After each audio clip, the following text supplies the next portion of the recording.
नमस्कार दोस्तों, चाहे जापान सागर हो, चाहे पूर्वी लद्दाख हो, चाहे आप भारत से जुड़ी हुई सीमाओं की बात कर लीजिए, या फिर चीन से जुड़े हुए दूसरे जो उसके पड़ोसी हैं उनकी बात कर लीजिए। हर जगह पर अपनी दादागिरी दिखा रहा चीन जो है उसको एक बहुत बड़ा झटका लगा है, और यह झटका दिया है अमेरिका के नए राष्ट्रपति जो बाइडेन ने।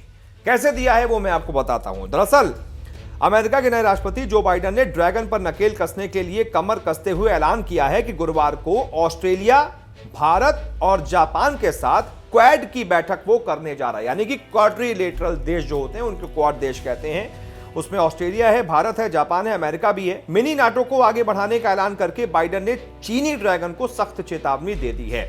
अमेरिका के विदेश मंत्रालय ने कहा है कि विदेश मंत्री एंटनी ब्लिंकन ऑस्ट्रेलिया, भारत और जापान के विदेश मंत्रियों के साथ वर्चुअल बैठक करेंगे। कहा कि इस बैठक के दौरान कोरोना महामारी, जलवायु परिवर्तन पर चर्चा होगी। मंत्रालय ने अपने एक बयान में कहा कि मुक्त और स्वतंत्र हिंद प्रशांत बनाने के साझा लक्ष्य की ओर बढ़ने और हमारे समय में उभर रही महत्वपूर्ण चुनौतियों से निपटने के लिए क्वाड विदेश मंत्रियों के साथ चर्चा बेहद अहम है। चीन पर नकेल कसने के लिए क्वाड का आइडिया जापान के तत्कालीन प्रधानमंत्री शिंजो आबे ने साल 2007 में दिया था, और इसके जरिए वो चीन के खिलाफ पार्टनर्स की तलाश कर रहे थे। शुरुआत में भारत और ऑस्ट्रेलिया ने चीन से दुश्मनी लेने के प्रति थोड़ी सी अनिच्छा जताई थी, लेकिन इसके बाद में दोनों देश साथ आ गए। जापान के क्वाड देशों ने नवंबर महीने में बंगाल की खाड़ी में नौसैनिक अभ्यास भी किया था, अभी जो बीता नवंबर है। इससे पहले चीन के सरकारी भोंपू ग्लोबल टाइम्स ने चेतावनी दी थी कि जो बाइडेन क्वाड को आगे बढ़ाकर एक गंभीर रणनीतिक गलती कर रहे हैं। सीधा डरा रहे थे भाई चीन के सरकारी भोंपू कि आप गंभीर रणनीतिक गलती कर रहे हैं, ऐसा मत कीजिए। कहा था कि इससे चीन के साथ गंभीर रणनीतिक विवाद हो सकता है। लद्दाख में चल रहे सैन्य तनाव के बीच चीन का सरकारी अखबार ग्लोबल टाइम्स भारत को लगातार धमकी भी दे रहा है, साथ ही नसीहत दे रहा है कि भारत क्वाड से दूर रहे और गुट निरपेक्षता की अपनी रणनीति का पालन करे। चीन के विदेश मंत्री वांग यी, जो कभी क्वाड का मजाक उड़ाते नहीं थकते थे, उन्होंने इस संगठन को इंडो पैसिफिक नाटो का नाम दिया है। उनको क्योंकि दिक्कत स्वाभाविक है, जब ये क्वाड्रिलेटरल देश साथ में आ रहे हैं, चीन का दबदबा, चीन के खिलाफ एक तरीके से खड़े हो रहे हैं। चीन की आदत रही है, उसके सामने कोई भी आता है तो उसको दिक्कत हो जाती है, उसकी नीतियों को कोई काउंटर करता है तो उसको दिक्कत हो जाती है।